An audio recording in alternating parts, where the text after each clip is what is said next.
High বন্ধুরা, সবাই কি করছো, কেমন আছো সবাই? আশা করি সবাই ভালোই আছো। তো আমিও ভালো আছি তোমাদের আশীর্বাদে, ঠাকুরের আশীর্বাদে। তো আজকে কি রান্না করছি দেখো।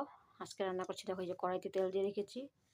তো এখন এই কড়াইতে এই আলুগুলো ভাজা করে দেবো। এগুলো একটু ভাপ দিয়ে সিদ্ধ করে জল ফেলে রেখে দিয়েছি, এগুলো ভেজে নেব। আর সেকেন্ড দেখো, এখানে রেখেছি পনিরটাকে গরম জল দিয়ে ভিজিয়ে রেখেছি। তো আজকে বানাবো শাহি পনির মশালা। তো এই যে শাহি পনির মশলার এই যে মশলা দুধ দিয়ে ভিজিয়ে রেখে দিয়েছি।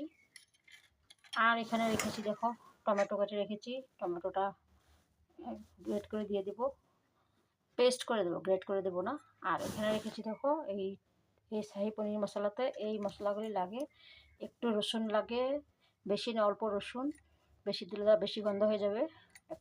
এক এক গোটা পেঁয়াজ, মানে এখানে ছোটো ছোটো দুইটা পেঁয়াজ আছে। আর এই যে হলো গিয়ে এই মশলাটা এক প্যাকেট ভিজিয়ে রেখেছি। আর এটা তো লাগবে না, এটা জাস্ট এখানে রেখেছি, 2 প্যাকেট আনা হয়েছিল। আর লাস্টে দিয়ে দেবো এই দেখো, আমুলের ফ্রেশ ক্রিমটা দিয়ে দেবো। তো বন্ধুরা, তো রান্নাটা করে নেই। বন্ধুরা, সব মশলাগুলি আমি একসাথে পেস্ট করে তেলে দিয়ে দিলাম। এখন মশলাটা একটু ফ্রাই হচ্ছে। যখন মশলাগুলো তেল ছেড়ে দেবে, তখন আমি এই পনির মশলাটা, শাহি পনির মশলাটা দিয়ে দেবো, দুধ দিয়ে ভিজিয়ে রাখা। আর এখানটায় দেখো, আমি আলু পনিরগুলোকে ভেজে রেখেছি।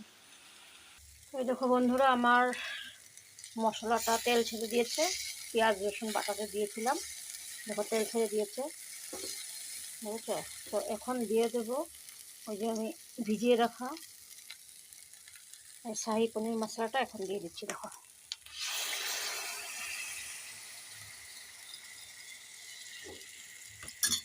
মশলাটা একটু কষিয়ে নেব। এটা কিন্তু দুধ দিয়ে ভিজিয়ে রেখেছি, জল দিয়ে দিই, কারণ এটার মধ্যে লেখা আছে, শাহি পনির মশলা প্যাকেটের মধ্যে লেখা আছে দুধ দিয়ে ভিজাতে হবে। তো দুধ দিয়ে ভিজিয়েছি। আমি আরেকদিন বানিয়েছিলাম, খুব ভালো লেগেছে খেতে।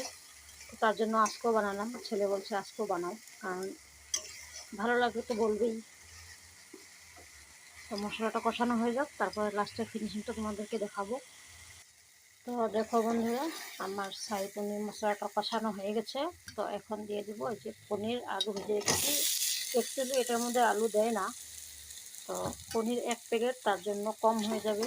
তো ছেলেকে বললাম আমাকে একটা আলু কেটে দেয়, আলুটা দিলে একটু বেশি ভালো লাগবে, যেগুলো খাওয়া যাবে।